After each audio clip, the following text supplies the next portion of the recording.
มาแล้วนะคะ อะไรจะขนาดนั้นอะไรที่มันสดเนี่ยมันจะหายใจหายคอมันจะค่อยจะคล่องได้อย่างนี้แล้วนะ ก่อน คะ อื่นแนะนำตัวก่อนเลย ค่ะสวัสดีค่ะกฤษณงค์สุวรรณวงศ์ค่ะ เซฟานนะครับ สวัสดีทุกท่าน สวัสดีค่ะอย่าง ค เป็นทางการนะคะ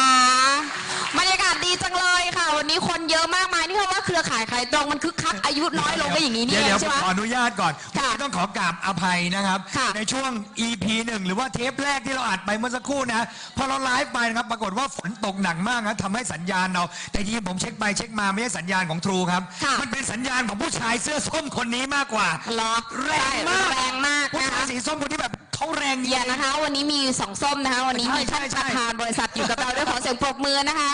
กราบสวัสดีท่านคุณหมอนะคะ ประธานบริษัทซักเซสมอค่ะสวัสดีค่ะสวัสดีค่ะ ก็ไฟมันแรงไง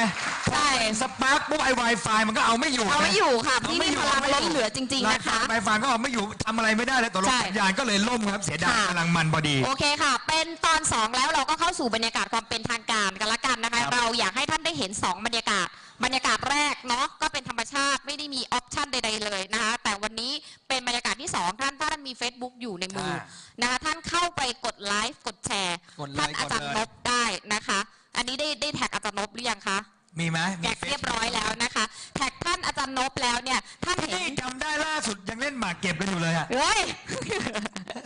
นะเขาทันสมัยกันหมดแล้วนะคะ โอเค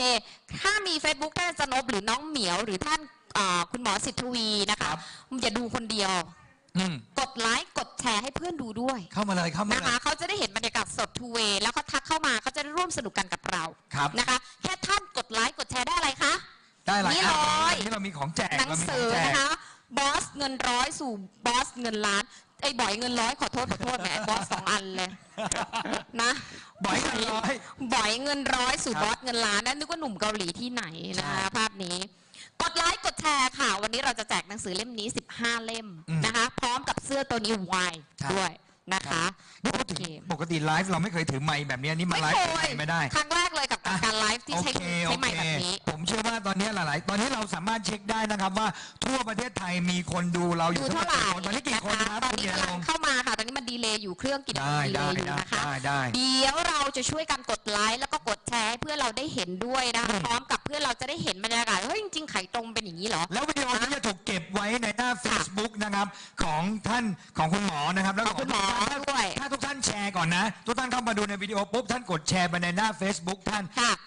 ภาพนี้หรือวิดีโอนี้ก็บันทึกอยู่ในหน้า Facebook ท่านตลอดไป ใช่ แล้วเนื้อหาวันนี้ผมเชื่อว่ามันจะเป็นประโยช เป็นประ น์ โยชน์ สำหรับทุกคนที่เข้ามาฟังนอกเหนือจากคนที่สนใจในธุรกิจเครือข่าย แล้วบุคคลทั่วไปถ้าได้ฟังหรือว่าชมวิดีโอนี้ ใช่ค่ะ ก็จะชอบธุรกิจขายตรงทันทีเพราะวันนี้เรามีคีย์เวิร์ดสำคัญ เราคีย์เวิร์ดสำคัญคือวันนี้เราไม่ต้องการให้คนในธุรกิจเรารู้ว่ามันดียังไง แต่เราอยากให้คนที่มันไม่ได้อยู่ในธุรกิจเราอะค่ะ มากกว่า 16 ล้านในอยู่ในเครือข่าย ใช่ แต่เกิน 16 ล้านไปเกือบ 50 ล้านคนไม่ได้อยู่ในเครือข่าย โอเค และไม่ได้รู้จักเครือข่ายมากพอ แสงสีเสียงพร้อมแล้วครับ ถ้าพร้อมแล้วนะคะ อาจารย์ก็พร้อม เพลงพร้อม มา นะครับ แล้ว เพลงพร้อมเสียงตบมือพร้อมผมว่าถึงเวลาที่จะต้อง พร้อมแล้ว เปิดตัวแล้วแหละ นะคะพร้อมแล้วก็มาเรียนรู้กันเลยว่าจริง ๆ เครือข่ายขายตรงนั้นขายอะไร อาชีพนี้เหมาะกับใคร โดยท่านอาจารย์นพกิจขอเสียงปรบมือต้อนรับท่านอาจารย์นพกิจด้วยค่ะ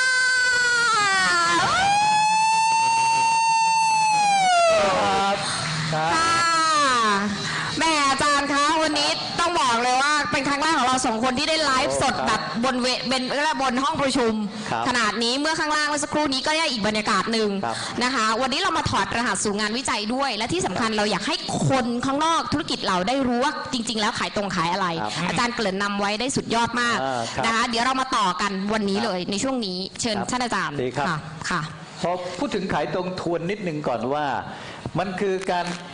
นำเสนอสินค้าจากตัวแทนเจ้าของสินค้าเนี่ยไปหาผู้บริโภคโดยตรงแบบทอดเดียว อย่างนี้เรียกว่าขายตรง พวกเราเคยอยากจะเช่าบ้านอยากจะซื้อรถเราก็พยายามติดต่อให้เจอเจ้าของจริง อย่างนี้เรียกว่าซื้อตรง ขายตรงก็จะเหมาะกับซื้อตรง สิ่งที่เกิดขึ้นก็คือ มันซื้อได้ราคาประหยัด แล้วคนที่ไปขายเนี่ยก็ได้ คุณค่าประโยชน์ในเรื่องของรายได้แบบเต็มๆเพราะเราไม่ต้องไปจัดสรรปันส่วนให้กับบรรดาตัวกลางตัวแทนในหน้าทั้งหลาย ครับ นี่คือขายตรง นี่คือขายตรง ใช่ครับแล้วคำถามคือขายตรงแล้วขายอะไร มันขายโอกาสในการเปลี่ยนแปลงชีวิตผู้คน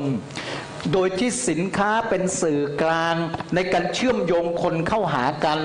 ค่ะ การขายโอกาสให้ได้ก็เริ่มต้นจากการขายความน่าเชื่อถือของตัวเราก่อน ครับ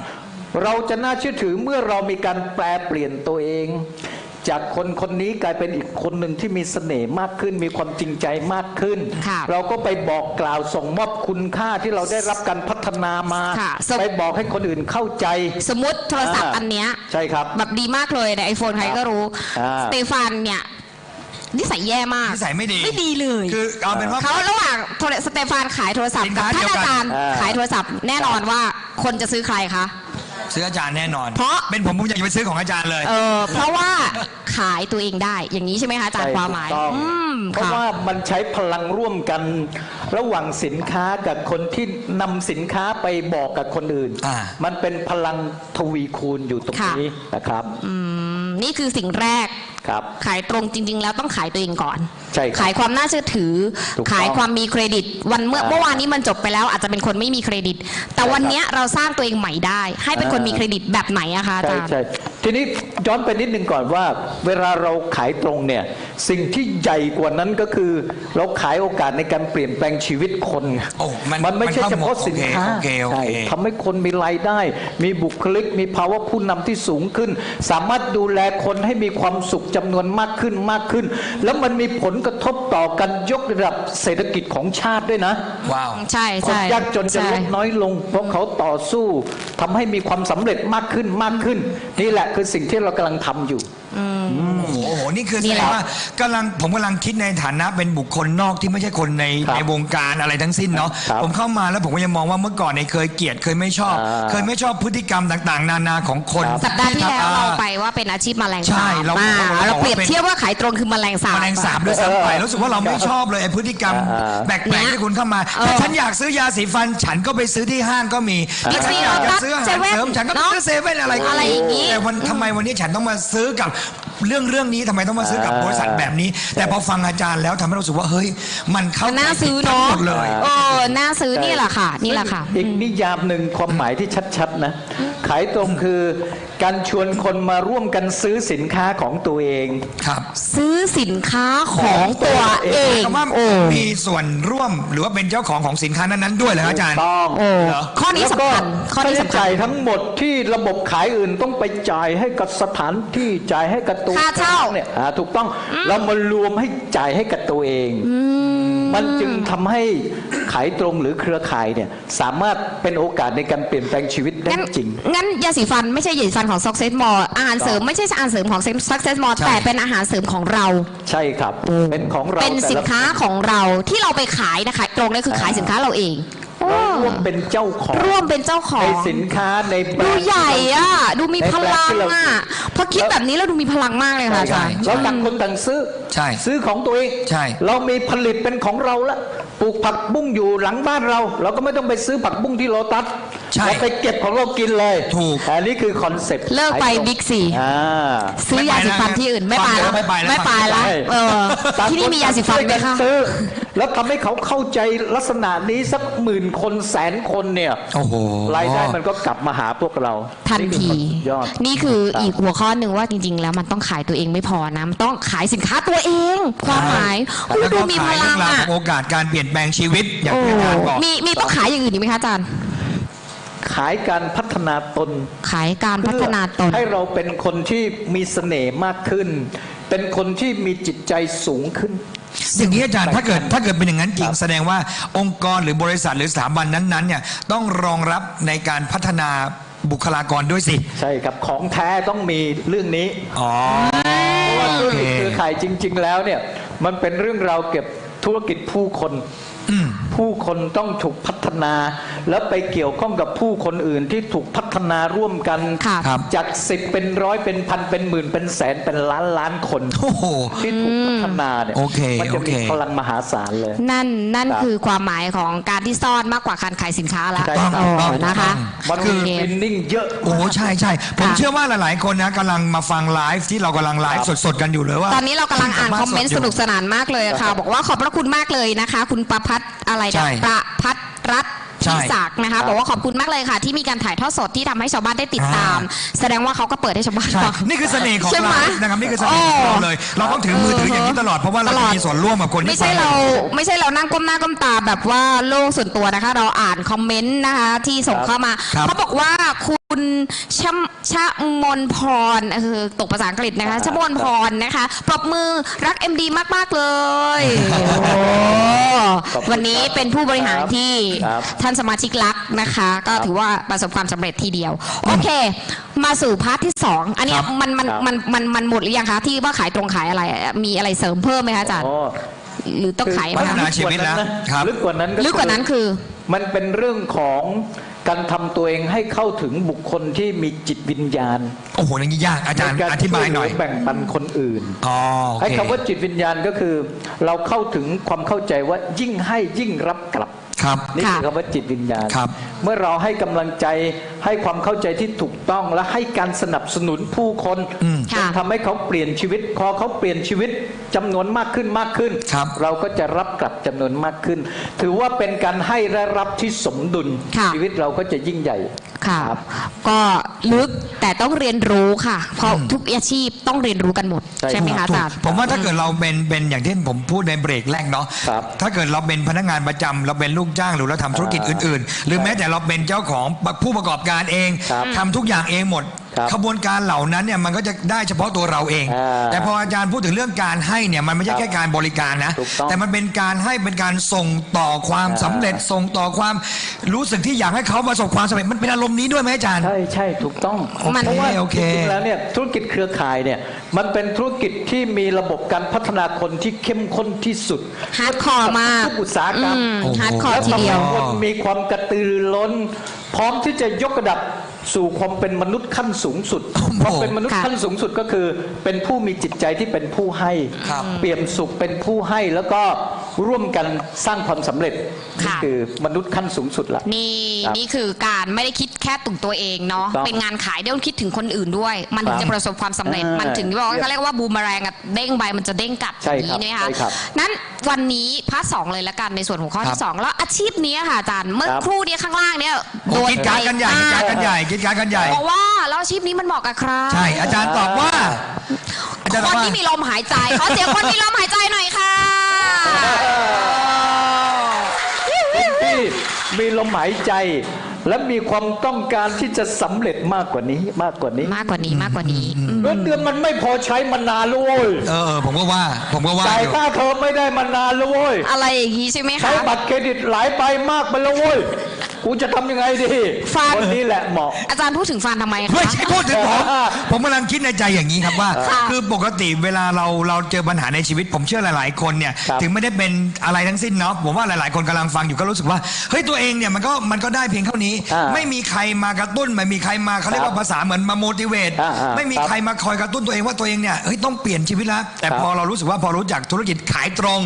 เรามีขบวนการพัฒนาทำให้รู้สึกว่ามันเป็นเหมือนสัญญาณบางอย่าง ค่ะ ที่บอกกับตัวเองว่าตัวเองต้องทำอะไรสักอย่าง ใช่ อาจารย์ ทางรำสักอย่าง ใช่ครับ นั้นคนทำงานประจำทำได้ไหมคะอาจารย์อาชีพเนี่ย คนทำงานประจำนี่ถือว่าเหมาะมากเลย เหมาะเลยอ่ะสรุปว่าไม่ใช่ต้องแบบมันต้องทำเต็มตัวเหรอ เฮ้ยผมนึกว่าต้องลาออกมาก่อน โอ้ไม่ต้องลาออกไหม เหมาะสำหรับเริ่มต้น มีงานประจำอยู่แล้วไม่ต้องลาออกเลย ไหนใครทำงานประจำขอมือหน่อยค่ะโอ้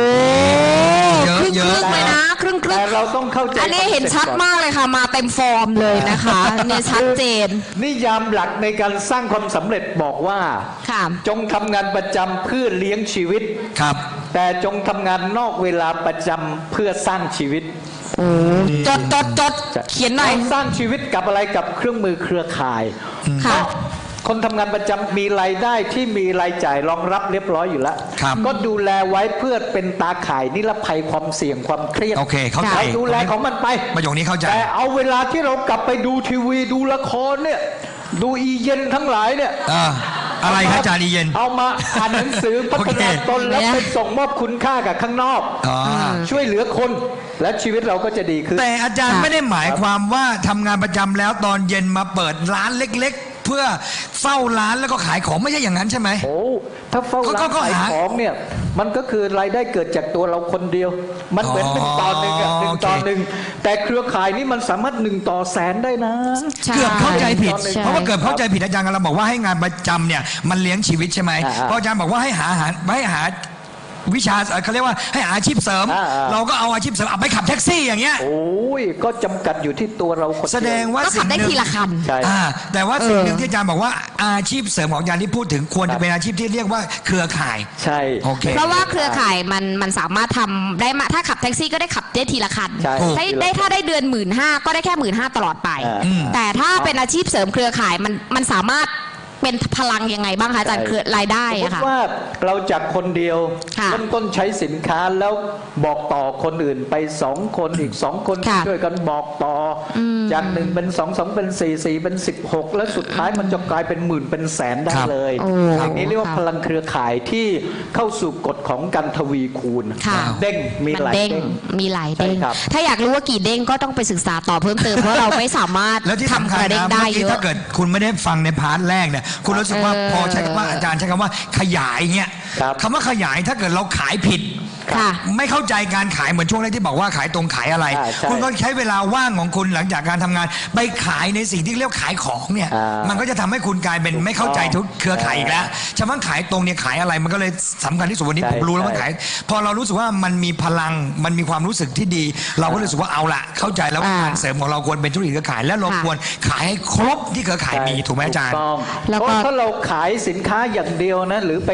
เปิดร้านเสริมสวยอย่างนี้เนี่ย ครับ จริง ๆ มันก็ดีหมดทุกอาชีพแหละ ใช่ค่ะใช่ เพียงแต่ว่าขายตรงมันจะทวีคูณมากกว่า โอเค ถ้าเราทำเดียวๆเหมือนเราหาบน้ำขาย ไป ใช่ ทีละภูมิ ใช่ใช่ใช่ อาจารย์เกิดพศอะไรคะหาบน้ำอะค่ะ อาจารย์เกิดพศอะไร เครือข่ายเหมือนทำท่อส่งน้ำ แต่ผมก็ยังเห็นคนเครือข่ายบาง ครับ คนก็ทำแบบแนวหิ้วๆแบกๆเหมือนกันอาจารย์แสดงว่าเขายังไม่เข้าใจใช่ไหม แล้วคุณเกิดพศอะไรคุณหิ้วๆแบกๆนะ ผมไม่รู้ไง ผมว่านึกว่าเป็นอย่างนั้นครับ ยังเข้าไม่ถึงแก่นธรรม โอเค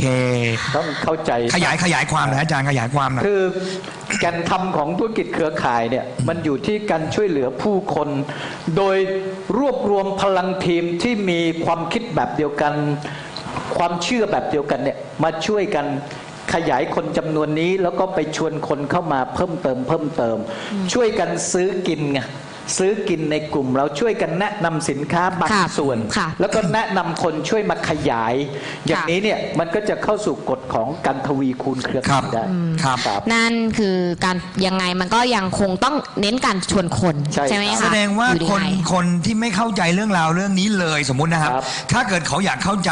วันนี้อาจารย์ก็เลยจำเป็นต้องมีหลักสูตร ใช่ค่ะ โอเค วันนี้อาจารย์ทำที่ Success Mall เนี่ย ครับ แน่นอนค่ะ เราเรียนกัน 5 นาที 10 นาที มันก็ได้ประมาณหนึ่ง ครับ ต้อง ใช่ไหมคะ ความเข้าใจผิดก็ยังไม่สามารถทำให้เข้าใจถูกได้ ครับ นะคะ อาจารย์เลยทำหลักสูตรอะไรคะ ที่นี่ได้ข่าวว่าเป็น ตอนนี้เป็น Academy อ๋อโอเค ที่นี่เรายกระดับเป็น Success Mall Leadership Academy ตามเสื้อนี้ใช่ไหมคะ ใช่ครับ หมายความว่าเป็นสถาบันฝึกอบรมเลยอาจารย์ สถาบันพัฒนาผู้นำเลย และอธิบายไอ้วายนี่ด้วยนะคะอาจารย์เนี่ยว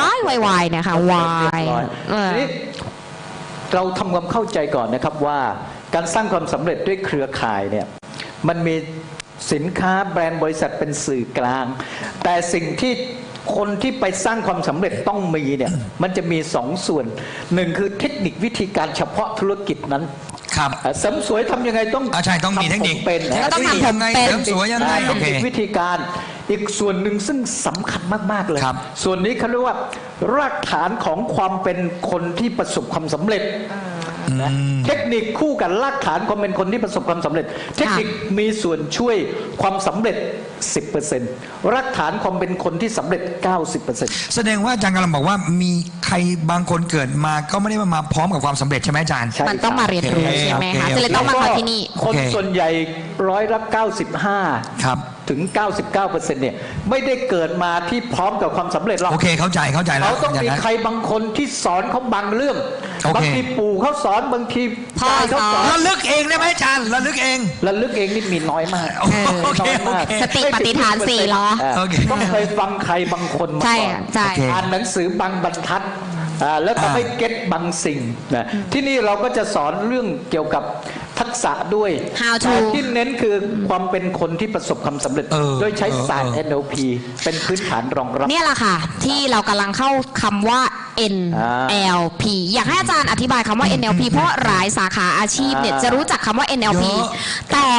บอกได้เลยว่าศาสตร์ NLP ที่เข้มข้นที่สุด ครับ อยู่ในธุรกิจเครือข่ายขายตรง ก่อนจะอาจารย์อธิบายผมกำลังจะบอกว่าตอนนี้ถ้าเกิดเราเซิร์ชคนรุ่นใหม่ ไม่ว่าจะเป็นขายตรงหรือไม่ขายตรงนะอาจารย์ ปัจจุบันเนี่ยนักธุรกิจหรือว่าผู้ที่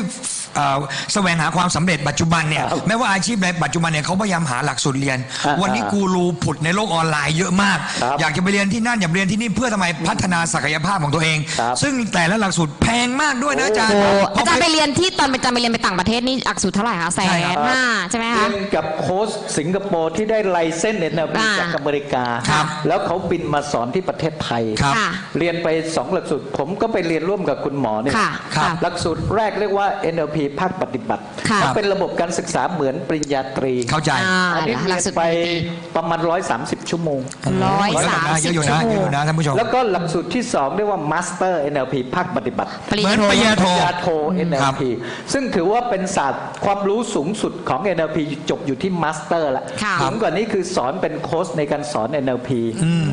อันนี้ก็เรียนไปอีกประมาณเกือบ180 ชั่วโมงรวมกัน300 กว่าชั่วโมง โอ้โห ในศาสตร์ NLP โอ้โห ถือว่าตกผลึกทั้งภาคความเข้าใจแล้วก็ภาคป ปฏิบัติด้วย รวมถึงได้เอามาใช้ทำงานอย่างต่อเนื่อง ครับ จนสร้างซักเซสมอให้เป็นบริษัท1,000 กว่าล้านภายในเวลา3 ปี ว้า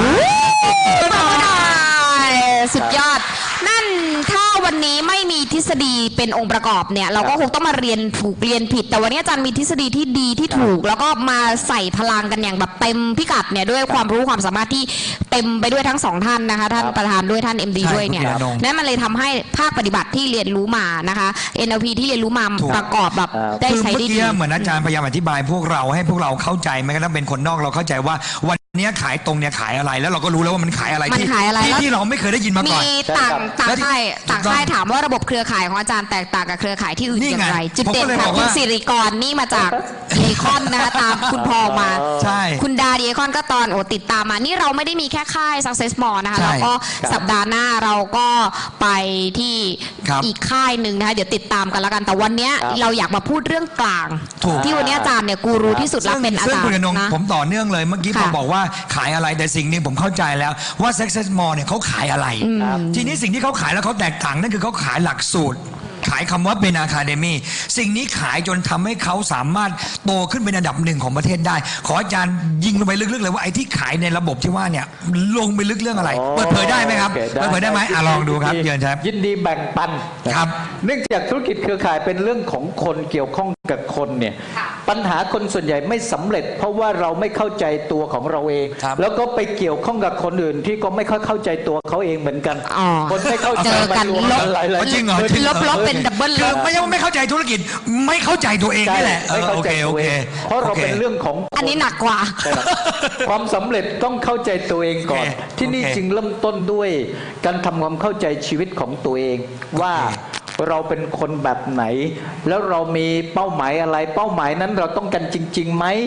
มันใช่หรือเปล่า เพราะบางคนต้องการลดน้ำหนัก แต่ออกไปยังฟาดทุกมื้อให้อร่อย อย่าว่าเรื่องความสำเร็จเอาเรื่องลดน้ำหนักนี่แหละ อ่า โอเค แปลว่าถ้าเขายังฟาดทุกมื้อให้อิ่มอร่อยแปลว่าลดน้ำหนักไม่ใช่เป้าหมายที่เขาต้องการจริงๆเราก็มาค้นหาพอเป้าหมายต้องการจริง ๆ คนส่วนใหญ่จะถามตอบคำถามเฉพาะทำอะไรและทำอย่างไร อ่าฮะ เวลาเราเรียนมหาลัยเพื่อนจะถามว่าจบแล้วจะทำอะไร ถูกต้อง แล้วงานนี้มันทำอย่างไร เราก็จะถามหัวหน้างานว่าทำอย่างไร ไปหาวิธีการ แต่ มา ไม่เคยตอบคำถาม why นี่เลย นี่แหละ why ที่มาของ why อะไรและอย่างไรมันเป็นเรื่องของตรรกะในการทำงาน ถูกต้องครับ ตรรกะมันไม่ใช่ตัวขับเคลื่อนการทำหรือไม่ทำของมนุษย์ ตัวขับเคลื่อนคืออารมณ์ความรู้สึก ซึ่งอารมณ์ความรู้สึกมันมาจากคำถามว่า why ทำไมถึงทำล่ะทำเพื่อใครทำไปเพื่ออะไร แล้วทำไมจึงทำเพื่อคนเหล่านั้นสำเร็จแล้วมันมีความสำคัญกับคุณยังไง นั่น มันบ่งบอกคุณค่าอะไรในตัวคุณ ถ้าคุณสำเร็จแล้วประโยคแรกที่คุณจะบอกคนที่คุณรักคืออะไร นี่เป็นเรื่องของอารมณ์ อาจารย์มันจะไม่เครียดไปเหรออาจารย์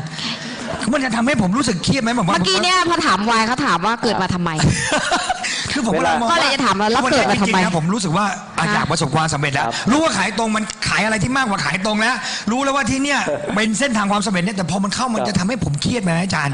เอาอย่างนี้ก็แล้วกันว่า หลักสูตรนี้มีขั้นพื้นฐานใช่ไหมคะอาจารย์ Academy นี้มีขั้นพื้นฐาน เดี๋ยวตอบคำถามนี้ก่อนนะว่า มีบางวิชาที่คุณจำเป็นต้องผ่านคุณจึงจะเป็นหมอได้ ถูกครับ ใช่ไหมครับ อย่างเช่นผมต้องไปไม่ว่าจะเป็นฟิสิกส์ไม่ว่าจะเป็นเคมีไม่ว่าเป็นชีวะไม่ว่าจะเป็นเบสิกอะไรต้องเรียนก่อนเครียดมาก บางครั้งคุณเรียนเครียดแล้วคุณจะสอบวิชานั้นไม่ผ่าน ถูกต้อง ในที่สุดคุณต้องหาวิธีผ่อนคลาย จนกระทั่งอยู่กับวิชานั้นได้ พอเข้าใจครับ เรา พอเข้าใจ ทีนี้พอ NLP เนี่ยจุดเด่นของที่นี่ก็คือเราสามารถประสานกันส่งมอบ3เรื่องด้วยกัน ครับ 1ส่งมอบความรู้2ส่งมอบพลังงาน3ส่งมอบความสนุกสนานซึ่ง3ระดับนี้มีที่นี่ที่เราทำได้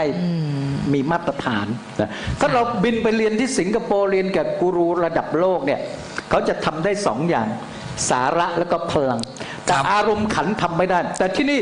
เรามาพัฒนาด้วย NLP ทั้งวันตั้งแต่9โมงเช้าถึง6โมงเย็นเนี่ยไม่มีเบรกเลย ให้แค่อาจารย์พูดว่าอารมณ์ขัน นี่ก็นั่งจดกันใหญ่เลยเห็นไหมคะเนี่ยค่ะอันนี้พี่จะไปสอบที่ไหนคะ นี่เขาอยู่ขบวนการเรียนรู้คุณจะไป พี่ ยุ่งอะไร คะคือจะไปสอบกันที่ไหนหรือคะเป็นนักเรียนที่ดีมากหูนี่ลายมือสวยงามมากเลยอะ เขาอย่างนั้นน่ะคุณจะไปยุ่งอะไรเขา คือขายตรงจริง ๆ แล้วขายอะไรอาชีพนี้เหมาะกับใครโอ้เขียนหัวข้อเราได้เหมือนเป็นข้อสอบเลยค่ะนะ เนื่องจากเรา นี่เขาไม่มีใครบังคับใช่ไหมคะเนี่ย อาจารย์กำลัง ทำด้วย พูด หัว ว่า ใจ เราที่นี่เขาปลูกฝังแบบนี้ ดีมากๆค่ะ อยาก มีวัฒนธรรมองค์กรแห่งการเรียนรู้และสอนต่อ ครับ พวกเขาก็เตรียมไปสอนต่อคนอื่น โอ้สุดยอด นี่คือสิ่งที่เราทำ นี่แหละ ครับต่ออาจารย์แล้วก็พอเรารู้สึกว่าเรามีอารมณ์ผันไปด้วยอาจารย์กำลังจะบอกว่า ไม่ต้องกังวล ไม่ ไม่ต้องกังวล สบายๆ มาเรียนรู้ เรียนได้ มารู้ค้นพบตัวเองว่า สบายๆ ความสำเร็จที่ตัวเองที่อยากจะมีวายทำไมคุณต้องเกิดมาอันนี้ นั่น เข้าใจ หมายถึงว่าคนที่ไม่จำเป็นต้องเป็นอาชีพเครือข่ายก็เข้ามาเรียนได้เหรอคะอาจารย์อะคาเดมี่เนี้ย อยากรู้อยากรู้ ที่นี่เราขอสิทธิ์เฉพาะการเป็นเมมเบอร์เท่านั้น เห็น เมมเบอร์คือ300 บาท แล้วก็ มีตังค์300 บาทปะ เข้ามาสู่ระบบทะเบียนของเราแค่นั้นเอง ค่ะ โดยไม่ต้องยุ่งเกี่ยวกับเรื่องของสินค้าอะไร แสดงว่า 300 บาทเรียน NLP ที่นี่ได้ จะบ้าเหรอเขามาเรียนกันมาเป็นแสนกูจะมา300ได้ไง อ้าวก็อาจารย์บอกอ่ะ จริงเหรอ 300 บาทสมัคร 300เป็นสมาชิก ครั ที่ บ เราสื่อสารได้อย่างต่อเนื่อง ครับ ดังนั้นพอเข้ามาเรียนนั้นมันถูกกว่านี้อีก ถูกกว่า300อีก 250 บาท โอ้เมเจ้า ที่เจ๋งกว่านั้นคือเลี้ยงอาหารกลาง พี่ วัน ก้องคะขอตังค์250 บาทค่ะ จองให้ผม3ที่ด็อกเตอร์ที่โรบินสันครับ สาม จะไป ที่ เรียนด้วยกัน ขอมาเรียนด้วยคนหนึ่ง เลี้ยงอาหารกลางวันด้วยนะ จริงเหรอ เลี้ยงข้าวด้วย ใช่ครับ พี่ก้องคะขอตังค์เพิ่มด้วยค่ะ ผมไม่ได้มาเรียนผมจะมากินข้าวอย่างเดียว กินข้าวอย่างเดียวก็คุ้มแล้วอ่ะ คนก็คิดแบบนี้นะมากินข้าว แต่พอเรียนไป15 นาทีนี้อินเลย ข้าวเครื่องไม่กินเลย ผมถามอาจารย์คืออาจารย์ ข้าวเครื่องไม่กินละ เป็นวิทยากรหลักหรือเป็นผู้สอนหลักเลยใช่ไหมครับ ทั้งวันเลย ทั้งวันเลยโอ้โห ใช่ ตอนอาจารย์ไปสอนที่ศรีปทุมมาคนอื่นเนี่ยนะคะเขาก็ยืนเรียบร้อยสงบเสงี่ยม แต่ของท่านอาจารย์นพเนี่ยค่ะ เวทีเตลิดเปิดเปิงหมดนะคะลงโทงรองเท้าแบบว่าอาจารย์บอกว่าสนุก แต่ ส วันนี้ นาน วันนี้ มาก วันนี้ไม่ต้องถึงขนาดนั้นนะ วันนี้เราสองคนประกบมื ไม่ อ ผม ซ้าย กำลัง ขวา อย่าง เล นี้ ยค่ะ ผมกำลังคิดในฐานะที่คนนอกและคนที่กำลัง ครับ ดูไลฟ์เราอยู่ตอนเนี้ย ค่ะ แล้วหลายคนก็บอกว่าอ่ะโอเค ฟังไปฟังมาก็ชอบและอยากลอง ครับ ในอารมณ์ผมเนี่ยพออยากจะลองในธุรกิจแบบเนี้ยสิ่งที่ผมรู้สึกเลยคือผมกลัว กลัวว่าพวกแกจะมาหลอกอะไรฉันหรือเปล่า หรือพวกคุณจะมาทำอะไรให้ฉันรู้สึกเสียใจหรือรู้สึกเสียความรู้สึกอะไรเปล่า ครับ แต่เท่าที่ฟังถ้าอาจารย์บอกว่าแค่300กับ250เนี่ยผมว่าถ้ามันหลอก500 กว่าบาทได้หลอกไปเถอะ ใช่ แต่สิ่งหนึ่งที่เข้ามาแล้วเรามาได้ฟังเรื่องราวที่อาจารย์พูดทั้งหมด ใช่ แล้วมันเก็ตเข้ามาจริง ใช่ จริง ๆ ขึ้นทางด่วนขึ้น100ลง100นี่ก็200แล้ว ผม นะ ก็ คะ ว่านะ ชีวิตเนี่ยไม่ได้เปลี่ยนอะไรเลยค่ะเสียตังค์ไปข้างนอกเนี่ยนะคะอันนี้250 เผ บา ลอ ท 300-400 โม โอเค EP ที่แล้วกาแฟสตาร์บัคเท่าไหร่ 200 กว่าบาทครับ 205 บาทได้อะไรไหม ไม่ได้อะไรเลยครับ ได้น้ำตากลับมาค่ะ แก้วละ หลักการใหญ่ 200 ในการใช้ชีวิตเพื่อลองเข้าสัมมนาเนี่ยเขาเรียกว่า ไม่ได้อะไรเลย หลักการค่าใช้จ่ายจำกัด แต่กำไรไร้ขีดจำกัด ไร้ขีด ผมช จำ อ กับ ด คำนี้เลย จำกัด โอเคเข้าใจเข้าใจ 550เนี่ยจำกัดละ อ่ะ แต่ชีวิตจะเปลี่ยนขนาดไหนในทุกๆอาชีพที่เกี่ยวข้องนะครับ ตรงนี้คือกำไรไร้ขีดจำกัด 100%ของเพื่อนๆชาว Success Mall ที่ ครับ เข้ามาร่วมธุรกิจเนี่ย ครับ ต้องเข้าคอร์สนี้ใช่ไหมครับ คนที่ตั้งใจที่จะทำธุร บั กิ ง จ คับไหมคะอาจารย์บังคับห ไม่บังคับเป็น ไม่บังคับ ทาเลือก เหรอ ตอนนี้ผมจัดไปทั้งหมด 92 ครั้งแล้ว ครับ คนผ่านการสัมมนาอยู่ที่ 50,000 กว่าคน โอ้ กว่าคนนะครับ แสดงว่าคน 50,000 คนอย่างน้อยก็ได้วิชาการใช้ชีวิตที่ดีไป ครับ ใช่ครับ นี่คือสิ่ง ใช่ไหม ที่ คะ Success Mall ขาย ครับ และผมเชื่อว่าเขาขายได้ถูกจริตของคนไทยมาก เขานำเรื่องราวที่เป็นศาสตร์ที่ประสบความสำเร็จในเมืองนอกเนี่ย ใช่ครับ เข้ามาปรับเข้ามาใช้สำหรับ ครับ คนไทย ค่ะ แล้วก็มีความใส่ความสนุกสนานเข้าไปอย่างที่อาจารย์พูด เอนเตอร์เทน ถูกต้อง อ่า แล้วก็เข้าถึงง่าย เพราะผมมองว่าการใช้จ่ายเป็นแค่ไม่กี่บาทเนี่ย อ่า สามารถมาเรียนรู้เรื่องราวเรื่องนี้ได้เนี่ยผมว่า ใช่ มันเป็นสิ่งหนึ่งที่ผมว่าอาจารย์กำลังมีเขาเรียกเป็นวิทยาทาน เป็นเหมือนทำทานให้กับคนที่ ที นี่เลย นี้ ครับ พอพูดถึงคำว่าวิทยาทานเมื่อสักครู่นี้เราได้คุยกันยังไม่ได้เป็นทางการนะ ครั คะ บ ครับ อาจารย์มีโครงการ CSR นะคะซึ่งจะ ครับ ตอบแทนสังคมนะคะเนื่องจากวิชานี้เนี่ยน่าจะเป็นวิชาซึ่งอาจารย์ได้ไปเกริ่นนำหลาย ๆ มหาวิทยาลัยคือไปประถมนิเทศมา ให้กับบรรดานักศึกษานะคะมหาวิทยาลัยล่าสุดก็อาจารย์ไปนอกจากศรีปทุมแล้วก็จะไปเกษมบัณฑิตใช่ไหมคะ เจ้านี้จะเชิญ เออ ทั้งปัดฉิมและปฐมนิเทศ ปัจจิม โอเค ด้วย ครับ เด็กหลายคนก็ คือ ตื่น ก่อน ตั จ ว บก่อนจบออกไปปฏิบัติงาน ไปใช้ชีวิต แล้วก็ ใช่ครับ ออกไปใช้ชีวิตออกไปหางานทำก่อนที่จะเริ่มเรียนผมว่าแต่ถ้าผมเป็นนักเรียนผมเข้าใจหมดแหละเพราะเมื่อกี้ท่านก็พูดแล้ว ครับ ก่อนจะเรียนคุณก็ต้องรู้ว่า why อ่า ทำไมถึง คืออะไร ออกมาเพราะก่อนจะจบออกไปหางานทำแกก็ต้องรู้ว่า why ทำไมแกต้องออกไปหางาน ฉะนั้นเด็กวันนี้จบออกมาก็ไม่ใช่ว่าจะมีพื้นที่ให้เขา ครับ ก็หัวหน้างานก็เขาก็มีหนึ่งเดียวทั้งนั้นนะพ่วงกับสอนอหนึ่งก็มีกี่คนคะ ทำไมต้องพาดพิงไปตำรวจด้วยไม่เข้าใจ ก็ อาชีพอื่นเยอะแยะ ก็ดิฉันครอบครัวตำรวจนี่ค่ะนะคะก็พ่วงกับก็มีแค่หนึ่งเดียวใน1 สอนอถูกไหมคะผู้การก็หนึ่งเดียวในกองบังคับการนั้นใช่ไหมคะผบตรก็หนึ่งเดียวฉะนั้นอาชีพทุกอาชีพมันก็ตันหมด มีจำกัด จำกัดแล้วแต่เครือข่ายจำกัดไหมคะอาจารย์ ขึ้นได้ไร้ขีดจำกัดเลย มีคนตอบว่าไม่ในใครตอ จริงเหร บ อไม่ต้องบอกว่า เรียนมาเยอะ ที่ ใช่ไหม สมมติว่า คะ มีผอขายสมมติว่าผมไม่เข้าใจว่าตำแหน่งที่นี่เป็นยังไงก่อนนะ ครับ เพราะว่าที่นี่มีตำแหน่งผู้จัดการ ไม่ได้บอกว่าผู้จัดการเนี่ยอยู่ประมาณ10 คนของเซ็นมอไม่ใช่ ครับ มีจำกัดไม่จำกัด ใครอยากเป็นก็ได้หมดขอเพียงพัฒนาความสามารถและทำคุณสมบัติได้ มันการลุ้นตำแหน่งเนี่ยจึงไม่ต้องวิ่งเส้นสาย ไม่ต้องเหยียบใครขึ้น ใช่ อาจารย์พูด ตำรวจ อาจารย์พูดว่าใครวันนี้ ไม่ต้องเหยียบใครขึ้น จริงจริง นะ แต่ที่นี่ เออ รับผิดชอบเอง เออ แต่ไม่ได้โดดเดี่ยวนะ เพราะว่าเรามีทีมเวิร์กมีสถาบัน Success Mall Leadership Academy มีสังคมวัฒนธรรมแบบแบ่งปันให้กำลังใจแล้วก็เชียร์อัพกัน ค่ะ นี่คือความสุดยอด เดี๋ยวอาจารย์พูดอย่างนี้ ค ผ รับ มได้ประเด็นหนึ่งเพราะปกติถ้าเป็นงานประจำถ้าเราจะขึ้นตำแหน่งเนี่ย อ่า ความหมายผมคือถ้าเกิดมี10 คนแล้วขึ้นเป็นหัวหน้างาน1 คนน่ะ ครับ อีก 9 คนนี่ผมต้องหาวิธีการจำกัดมันจำกัดมันให้ได้นะ ถูกต้อง ทำยังไงก็ได้ จำกัดหรือกำจัด กำจัดสิ เออ กำจัดมันให้ได้ ไม่ใช่จำกัดนะคะ ต้อง เออ กำจัด ต้องกำจัด แล้ว ไม่ได้ เออ แล้ว ใช้วิธีสารพัด ถูก บางที ถูก ความสามารถจะ ทำมาก่อนใช่ไหมทำมาก่อน ทำมา ใช่ไห ก่ ม อนไง เออ แล้วรู้สึกว่าพอเราเมื่อก่อนตอนที่เราเป็นเพื่อนกันตอน10 คนมาเป็นพนักงานธรรมดาเนี่ย ครับ เรารักกันมากเลยนะ เรารู้สึกเราช่วยเหลือกันแต่เมื่อไหร่พอแกขึ้นเป็นหัวหน้าปั๊บนะ เสร็จ ข้างล่างก็เริ่มนะครับ นี่คือเป็นหัวหน้า กู ขอ เลื่อย ง กลับอะไรแบบ ของ เนี้ย โรงแรมมาก่อนนะคะเนี่ย เรา ค่ะ แล้ว แต่ที่นี่ไม่มี ไม่มี แต่ทำว่าธุรกิจเครือข่ายไม่มี ขึ้นได้มีแต่ชื่นชมปรบมือ โหยินดีมาก สุ ๆ ดยอด อะไรอย่างเงี้ย แม้ นะ แต่ คะ ดาวไลน์ที่อยู่ข้างล่างพออัพไลน์ขึ้นเราก็ปรบมือสุดยอดเป็นแบบอย่าง ดาวไลน์ขึ้นอัพไลน์ก็เชียร์อัพยอดเยี่ยม มันสมควรต้องเป็นแบบอย่างจานเพราะว่าขึ้นไปข้างบนมันก็มีที่ว่างสำหรับเขาอยู่เสมอ ใช่ครับ แต่ถ้าเป็นผมในเป็นวิชาชีพอื่นผมก็ไม่เอาไง เพราะว่าข้างบนน่ะให้ตบมือให้แกก็ไม่มีที่ให้ฉันถูกไหม ใช่ แต่ที่นี่ ใช่ เรามีที่ว่างและสามารถ ครับ แซงกันได้ด้วยหมายความว่าไงครับไอ้ที่ว่าแซงตำแหน่งกันได้นี่มันมีได้จริงๆเหรอครับ คือมันไม่เกี่ยวกับใครมาก่อน แล้วใครอยู่ตำแหน่งไหน ครับ มันอยู่ที่ใครเรียนรู้เปลี่ยนแปลงตนเองมากกว่า และทุ่มเทมากกว่าคนนั้นก็ไป ก่อนได้เลย นั่นหมายถึงว่าอาจารย์กำลังจะบอกว่ามาก่อนมาหลังไม่ได้สำคั ใช่ ญ ไม่สำคัญ ไม่สำคัญ อยู่ที่ความทุ่มเทกับการเปลี่ยนแปลงตนเองให้รวดเร็ว แล้วก็ใส่พลังเข้าไป ทุกคนเริ่มต้นศูนย์เหมือนกันทั้งหมด ใช่ครับ แต่ว่าจะประสบความสำเร็จขึ้นเป็น100 200 300เนี่ยขึ้นอยู่กับความ ไม่ มุ่งมั่น เกี่ยวกับความอาวุโสด้วยใช่ไหมคะอาจาร กเปลี่ ย์ ยนแปลงตนเองด้วย ไม่เกี่ยวกับอาวุโสด้วยถ้าเป็นอาชีพอื่นเนี่ยอาวุโสแน่ ที่นี่ไม่ว่าบางคนอายุ 70 กว่ายังประสบความสำเร็จมีรายได้หลายหมื่นต่อเดือนได้ อันนี้เราแทบไม่พูดเรื่องสรรพคุณของสินค้ากันเลย ไม่เกี่ยว ที่แรกผมนึกว่าทำธุรกิจแบบนี้เนี่ยต้องมานั่งสาธิตและสรรพคุณกันก่อนนะ เดี๋ยว เน้นนิดนึงนะว่า ค่ะ เอาจะเล่นเกมเหรอ ไม่ใช่ เดี๋ยวเราลืมเรื่องหนึ่งมีคนเตือนเรามา เรื่องอะไรครับ เราให้คนทางบ้านและทางนี้ค่ะ ได้มีส่วนร่วมว่า โอเค มีไฮไลท์สำคัญ ก็คืออาจารย์ให้พรีเมียมหนึ่งอย่างนะคะ เดี๋ยวจะได้ขั้นกันนิดนึง อาจารย์มีเซอร์ไพรส์ครับ เซอร์ไพรส์ แต่ นะคะ ก่อนไปตรงนี้ผมเน้นนิดนึง ครับ นะ ได้ค่ะ ว่า เชิญค่ะเชิญค่ะอาจาร สิ ย์ นค้าก็เป็นหัวใจสำคัญที่พลาดไม่ได้ ครับ สินค้าต้องคุณภาพดีราคาคุ้มค่าเงิน ครับ ซื้อแล้วคนตัดสินใจซื้อซ้ำได้ ครับ ไม่ใช่ซื้อเพราะต้องรักษายอด โอเค นี่หัวใจ โอเค เขาเปิด เข้า ใจ ใจ ซื้อซ้ำนะแล้วบวกกันระบบพัฒนาคนที่สุดยอดมันก็จะสองพลังไปด้วยกันทำให้ความสำเร็จเกิดได้จริง โอเคโอเค ซึ่งที่นี่เราการันตีคุณภาพสินค้าโดยคุณหมอสิทธวีอยู่แล้วนะ นะ ปรบ ตบมื มือ ยอด หายห่วง เมื่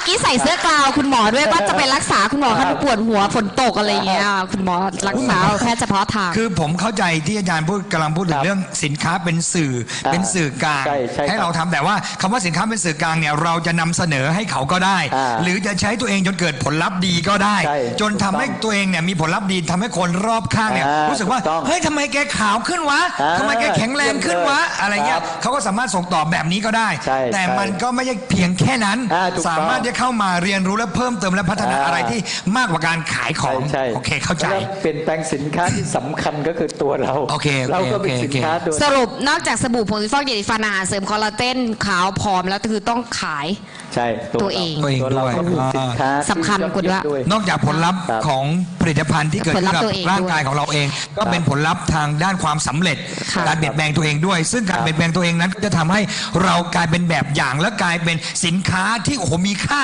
มากกว่าสินค้าอื่นใดเลย แล้วก็ชาวซักเซนมอลเท่าที่ฟังแล้ว ก็มีขบวนการสร้างสินค้าในตัวของบุคคลเนี่ย ใช่ถูกต้อง ได้ยอดเยี่ยมมากอ่ะขอเสียงตบมือกับทั้งสอง ซักเซนต่อค่ะ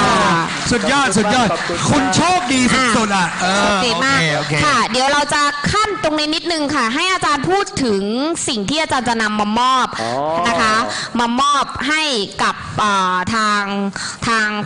างผู้ชมรายการผ่าน Facebook Live นะคะ เพราะว่าเสน่ห์ของเราต้องแจกของ ใช่ นะ เราต้องแจกของ เข้ามาดูเยอะๆ นอกจากหนังสือกดไลค์กดแชร์และเสื้อตัวนี้แล้ววายตัวนี้แล้วเนี่ยนะคะ อาจารย์มอบไฮไลท์เป็น เป็นปาก อ่ะ กา หยิบมือถือมาหยิบ โอ้ มือ โห ถือมาครับ นี่เลย หยิบ ปาก มาเลย ปากกา นี่ สำหรับการทำอะไรคะอาจารย์อันเนี้ย ปาก ไว้ กา เซ็น นี้มันมีความหมายอยู่ตรงที่ว่า ได้เซ็นเช็คโบนัสจ่ายให้กับ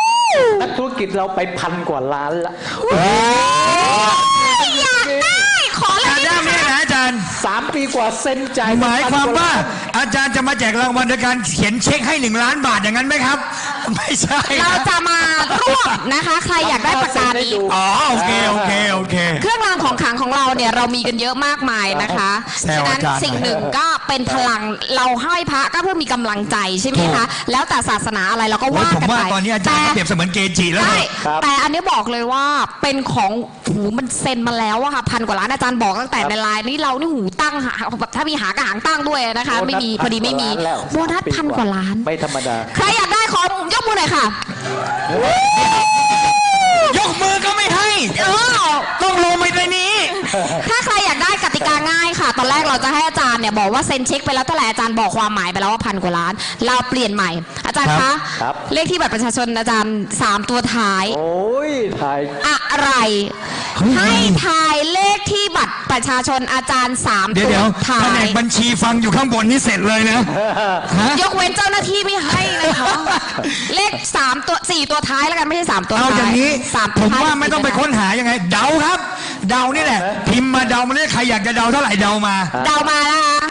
ยกตัวอย่างยกตัวอย่าง ในหนังสือไม่มีใช่ไหมคะอาจารย์ในหนังสือไม่มีใช่ไหมครับ ผมกำลังจะบอกว่าบางคนบอกว่าอันเนี้ยมาแล้วอย่างเช่น 386มาแล้วเดามาอย่างนี้ครับ เคยซื้อหวยไหมครับ แบบนั้นเลยครับ เดามาเลย ใครช่วยได้พิมพ์เข้ามาครับ พิมพ์เข้ามาในคอมเมนต์ของไลฟ์ที่เรากำลังถ่ายทอดสดอยู่ณขณะนี้นะครับ แล้วพิมพ์เข้ามา 375-890-110 แล้วแต่ใครถูกครับ เดี๋ยวเราจะ เดี๋ยว แจก นะ ปากกาทันที อาจารย์เขียน3ตัวท้ายให้กินอนงแล้วกินอนงโทรศัพท์แทบจะล่วงในมือเพิ่งไปซื้อเมื่อวานในเครื่องเนี้ยแทบจะล่วงในมือเลยอะ ทำไมครับ อาจารย์เขียน3ตัวท้ายไว้แล้วนะคะ ใครอยากได้ปากกานี้มีความหมายไม่ใช่แค่ราคาแพงอย่างเดียวนะคะ แล้วเขียนมาทำไม4ตัวบอกว่า3ตัวนี่มา 3 6 ตัว 7 8 3เลยเอา3ตัวพอ 8 9 7ไม่ถูกค่ะ ใส่ มา ใส่แต่เลขไม่ได้นะคะ ใส่ที่อยู่ด้วยเพราะบางคนถูกเนี่ยแล้วไม่มีที่อยู่ส่งให้ไม่ได้ค่ะ ไม่เดี๋ยวเจ้าตัวเขาตอบมาเองถ้าถูกอ่ะ113ครับไม่ถูกนะ 065ไม่ถูกค่ะ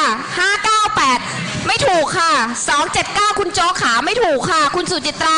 162ไม่ถูกค่ะ คุณกัญจา404ไม่ถูกค่ะ เดี๋ยว คุณดี คุณ ดี แจ็คมาพิมพ์ส่งทำ 563 ไม ไม่ถูกค่ะ720ไม่ถูกค่ะคุณน้องฟ้า ฝ่าย ใส เทคนิคผมนะ คุณกิ๊ก465ก็ยังไม่ถูกค่ะ ครับ คุณใครได้อันนี้ไปในโอกาสพันล้านมีไหมคะอาจารย์ สิ่งที่เกิดขึ้นก็คือเวลายื่นให้ผู้มุ่งหวังเซ็นเนี่ยจะเซ็นง่าย โอ้โหอเลิศอลังอวังการ ครับ คุณพหลคะ249ไม่ถูกค่ะ โอ้ คุณดีๆคะคุณตอบมา10 รอบก็ยังได้ร่วมได้อยู่นะคะ ตอบมาเลยค่ะ20 รอบเลยค่ะ764ไม่ถูกค่ะ คุณเจ้าสัว510ไม่ถูกค่ะ ไอ้ที่มาบวกแล้วบวก6นี่คืออะไรตื่นเต้นนะครับ พิมพ์ไม่ถูกหรือไง ตื่นเต้นเอาไม่ถูกก็จิ้มไปก่อนไงอาจารย์ ไม่มีใครใส่ที่อยู่สักคนเลย ไม่ตรงกติ โอ้ กา ไม่ ที่จะ อย่าเพิ่งให้ใส่ที่อยู่กันเลยครับเอาเลขมาก่อน เลขกันอย่างเดียว แล้ว เลขอย่างเดียวมาเลยมาเลย ครับ คุณปิยวาน865ไม่ถูกค่ะ โอ้ 999 เฮ้ย ไม่ถูกค่ะ คุณจะเงียบทำไมแหมเราก็เงียบเลยว่าจะโดน เราก็แบบว่าคุณชมพร568 ส่วนใครที่ ไม่ถู มี กค่ะ ที่มีความรู้ทางด้านโหราศาสตร์นะครับ ใครที่มีความรู้ทางด้านไสยศาสตร์ดูบุคลิกอาจารย์นะครับแล้วตีเลขออกมาก็ได้นะ นะ คุณสารทิศ776 ไม่ถูกค่ะ มี 199 นี่ซื้อเสื้อ 199 ใช่ไหมคะ คุณกำไก236 ไม่ถูกค่ะ โอ้ โอ้ my god มาแล้วนี่ไง ครั้งที่แล้วเรา2 ทุ่มอะค่ะยังไม่มีใครถูกเลย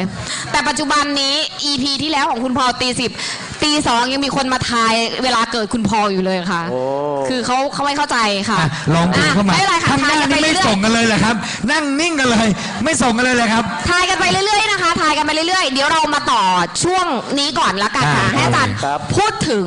นะคะอะคาเดมี่แล้ว อ่า CSR ที่อาจารย์กำลังจะทำต่อไป อ๋อ นะคะแล้วก็พูดถึงภาพรวมของธุรกิจเครือข่าย คือ ในวันนี้ คุณ ด้วย เดีย ค่ะ นงอย่างนี้ครับ ค่ะ คือผมกำลังมองว่าสิ่งที่อาจารย์ทำอยู่ปัจจุบันน่ะมันเป็นสิ่งที่มีประโยชน์มาก ครับ ซึ่งพอเมื่อกี้ได้ยินว่าคนที่จะเข้ามาเรียนรู้หรือว่าพัฒนาค้นหาความสำเร็จของตัวเอง แต่ ได้ ไป นั้น แต่ไป เนี่ย ยังไม่มี จะ ใคร ต้อง ถูก เข้า ค่ะ มาเป็นส่วนหนึ่งของความเป็นสมาชิกก่อน ใช่ครับ ซึ่งผมมองว่าปัจจุบันเนี่ยปัญหาสังคมนะครับ หรือคนที่พร้อมที่ต้องการจะเรียนรู้เรื่องราวเหล่านี้มีเยอะมากอาจารย์ ครับ ถ้าเป็นไปได้เนี่ยเราอยากจะให้คนข้างนอก อย่างเช่นไม่ว่าจะเป็นใครก็ตามแหละแต่ผมมองว่ากุญแจสำคัญก็คือนักศึกษาก ระหน่ำกันใหญ่ วัยรุ่น เลย อ นะครับ ย่างนี้ยครับ ครับ เขาเองเขาก็อยากเรียนรู้เรื่องนี้นะ เป็นไปได้ไหมอาจารย์ที่เราสามารถจะจัดทำคอร์สหนึ่งให้สำหรับคนรุ่นใหม่ ให้นักศึกษาที่ก่อนจะเรียนจบมาแล้วอยากจะไปหางานทำเนี่ย อ๋อ เขาได้เรียนรู้เรื่องนี้กันอย่างจริงจังแล้วก็เป็นประโยชน์กับสังคมได้จริงอาจารย์ ครับ คิดเห็นเป็นยังไงเรื่องนี้ครับ เหมือนวิชาหนึ่ ก็ งครับ ก็มีการคุยกันและ ค่ะ ผลึกโปรเจกต์ ระดับหนึ่ง ที่จะช่วยสังคม CSR ระดับนักศึกษาที่เรียกว่า CSR ครับ โดยที่ผมจะเป็นคนสอนศาสตร์ NLP ให้กับนักศึกษาตามมหาลัยต่างๆ โดย สอนแบบเต็มๆเล เป็น ย การส่งตัวแทนของมหาลัยแต่ละมหาลัยทั่วประเทศ ว้าว แล้วก็มานั่งเรียนที่ Success Mall เลย โอ้โห นะคะ งานใหญ่นะเนี่ยงานใหญ่นะเนี่ย ทั้งหมดเนี่ย100 กว่ามหาวิทยาลัยทั้งภาครัฐและเอกชนนะคะ โดยศูนย์วิชาการพลังเครือข่าย PNAC ร่วมกันกับ ครับ Success Mall จะจัด Academy สำหรับนักศึกษาปีที่ 4 นะคะ มหาวิทยาลัยละ 5 คน ส่งโดยกองกิจการนักศึกษาที่เป็นเด็กกิจกรรมทั้งหมดอะค่ะส่งมาเรียนฟรีโดยที่ Success Mall นั้นเป็นในทุนให้ เป็นเจ้าภาพ เขาเรียกว่าเป็นเจ้าภาพให้ไม่ใช่เป็นในทุนให้นะคะเหมือนเขาเรียกอะไรคะนักเรียนทุนใช่ไหมคะ ใช่ครับ เป็นนักเรียนทุนมาเรียนที่นี่อะค่ะ เดี๋ยวคอร์สเนี่ยท่านอาจารย์ต้องไปตกผลึกก่อนว่าจริง ๆ แล้วนักศึกษาจบใหม่เนี่ยเขาต้องโฟกัสชีวิต ใช่ เนี่ยยังไง เพราะว่า นะคะ ก่อนหน้านี้ผมเชื่อว่าที่อาจารย์สอนมาทั้งหมดเนี่ยมัน เขาเรียกว่า มีคน ผู้เรียนเนี่ย ใกล้แล้วนะ หลากหลาย ใช่ครับ พอผู้เรียนหลากหลายเนี่ยก็จะทำให้การจับเรื่องเข้ามาเพื่อจะมาสอนเนี่ยมันก็จะมีความหลากหลายอยู่ ครับ แต่พอเป็นนักเรียนนักศึกษาอาจารย์คิดว่าเรื่องไหนครับที่เราควรจะเข้มข้นมาก ให้เขามากที่สุด คอร์สทั่ว อะค่ะ ไปครับ อ๋อถ้าเป็นปี 4 เนี่ย เรื่องสำคัญที่สุดก็คือ เขาต้องเข้าใจความต้องการของตัวเองก่อน ครับ เส้นทางที่จะเดินไปข้างหน้าเป้าหมายเขา จบแล้วเขายังงงๆกับชีวิตใช่ไหมคะ บางคนขอแค่ให้มีงานทำ ครับ บางคนขอให้มีเงินเดือนสัก 7,000กูเอาละ ครับ โดยไม่มีเป้าหมายมองแต่ระยะสั้นเท่านั้น ครับ เราจะสอนเขาว่ามองยาวด้วย แล้วก็ทำสั้นให้มันดี ครับ เดินไปสู่ระยะกลาง และมีทิศทางที่ถูกต้องไปสู่เป้าหมายระยะยาว อืม นี่จะเป็นสิ่งที่เราสอนเขาครับ นี่คือสิ่งที่เรา เป็นหลักสูตร จะเน้น สำคัญ ให้เขา และเชื่อว่านักเรียนนักศึกษาที่ได้เข้าคอร์สเนี้ยก็สามารถที่จะเข้าใจตัวเองมากขึ้น ใช่ครับ แล้วก็ เป็นประโยชน์ด้วยนะคะ แล้ว อัน ผม นี้ ว่าเรื่องหนึ่งนะที่ผมแอบได้ยินเมื่อสักครู่อาจารย์พูดถึงเรื่องเป้าหมายที่เรามีให้กับบุพการีก็คือกับคุณพ่อคุณแม่ ใช่ ใน ครับ คอร์สนี้กับนักศึกษาเราจะใส่เรื่องราวเรื่องนี้ยังไงครับ ก็เป็นเรื่องของพลังแห่งความรักและพลังแห่งการสำนึกคุณ ครับ ให้เขารู้ว่าชีวิตเขาเนี่ยตั้งแต่เกิดมาตอนเป็นทารกจนถึงเด็กน้อย เขายังพึ่งพาตนเองไม่ได้พ่อแม่ดูแลประคบประหงมทุกอย่าง แต่พอเติบโตตามวัยมีวุฒิภาวะแล้วเนี่ยเขาควรเป็นคนที่รับผิดชอบชีวิตตัวเองได้ และสามารถดูแลชีวิตพ่อแม่ยามแก่เฒ่าให้มีคุณภาพด้วย นี่ นี่คือสิ่งที่เราจะสอนเขา เอาละครับก็ติดตามเนาะต้องใช้ ตาม คำว่า ค่ะ ติด โครง ตาม การนี้เดี๋ยวเราขอ ติ อนุญาตทำเป็นทางการก่อนนะ ครั คะ บ แล้วเราก็จะติดต่อซึ่งเรามีคอนแทคอยู่กับมหาวิทยาลัยเบื้องต้นอยู่แล้ว เดี๋ยวเราจะนำโครงการดีๆนี้นะคะ เป็นการ CSR นะคะแบบลงมือทำให้กับในส่วนตรงนี้ Success Mall ก็ ครับ น่าจะเป็นรูปแบบตัวอย่างที่ดีที่จะ เป็นผู้ ช่วยให้ ครับ เขาเรียกอนาคตของชาติเนาะ ครับ แล้ว นะ คอร์ คะ สนี้ก็น่าจะเป็นคอร์สปฐมฤกษ์ก่อน ปฐมฤกษ์ และเชื่อว่า ค่ะ หลังจากนี้ไปเมื่อคอร์สนี้สามารถประสบความสำเร็จ ค่ะ แล้วก็มีนักศึกษาที่เรียนจบออกจากคอร์สนี้ไปเนี่ย ครับ สามารถเป็นประโยชน์นะครับ ต่อ ของประเทศชาติเลยนะ ครับ ผมมองงี้นะ ใช่ครับ เป็นประโยชน์ของประเทศชาติได้จริง ผมเชื่อว่าคอร์สถัดไปเนี่ยก็จะเกิดขึ้นอย่างแน่นอน เอาเป็นกับปฐมฤกษ์นะคะ ครับ หาแนวรูทางก่อน ตอนนี้คุณหมอคะมากันยิ่งกว่าเลขวันที่ 1 พรุ่งนี้กันอีกอะค่ะกระหน่ำกันมาก เรื่องราวเนี่ยเป็นเรื่องราวที่คนไทย คุณ ถนัดมาก คุณน้ำทิพย์เข้ามา191 จะเรียกหวอเหรอคะ คุณน้ำทิพย์คะใส่กันใหญ่แต่บอกเลยค่ะยังไม่มีใครถูกเลยค่ะกินอนงดูตลอดเว ใบ้ ลา นิดนึงได้ไหม อาจารย์งั้นเอาแคบหน่อย ความสำเร็จ เอาแคบหน่อย เราต้องแคบหน่อยอาจารย์เอาระหว่างกินอนงเห็นแล้วล่ะเอาระหว่างละกันแคบๆหน่อยสักประมาณมันเป็นหลักร้อยใช่ป่ะ รัวเลยนะ ถ้าคุณใบ้มาเลขหนึ่งมันรัวเลยนะคุณ มันรัวพังเลยนะเนี่ย อาจารย์ห่างสักสามช่วง ยกตัวอย่างผมยกตัวอย่างให้ 100 ถึง 300สมมติถ้า อ่ะ ถ้าคำตอบคือ 200 อาจารย์ต้องระหว่าง 100 ถึง 300 อาจารย์จาก100 ถึง 200 เมื่อไหร่นะจะรัวมาเลยนะ ถ้าอาจารย์ตอบ ได้ 100 เหมือนของคุณพอตอนนั้นนะ แคบลงมา ไล่ตั้งแต่ หน่อยแคบลงมาหน่อย 191 ยันนู่นไปเลยอะค่ะ เอาใกล้ๆนะ ค่ะ ระหว่างเอ่อ ระหว่าง 450 ถึง 700 อ่า 450 ถึง 700 700 รัว อันนี้เราไม่ได้ซื้อหวยกันในวันพรุ่งนี้นะคะ ผมเป็นหมอฟันธงนิดนึงได้ไหมถ้า410 จานคิดผมว่าอยู่ประมาณเลข 5 ชัวร์ นี่ ไม่มีใคร เลข รู้ 5นำหน้า ไม่มีใครรู้ด้วยฉันหร เขา อก เรียกว่า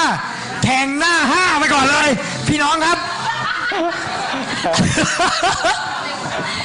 อ้าว เซียนสเตฟาน ได้ผม ฟันธงเลย เลขห้า มาแล้วค่ะ 455 เริ่มมาคุณฟานคะคุณฟาน ครับ นำแบบนี้คุณดีๆก็มาเลยค่ะ 455 แล้ว 456 457 แล้วก็ 458 โอ้ไล่เลยนะ คอมเมนต์นี้คงเป็นหมื่นนะคะ ดูแล้วนะคะ โอเค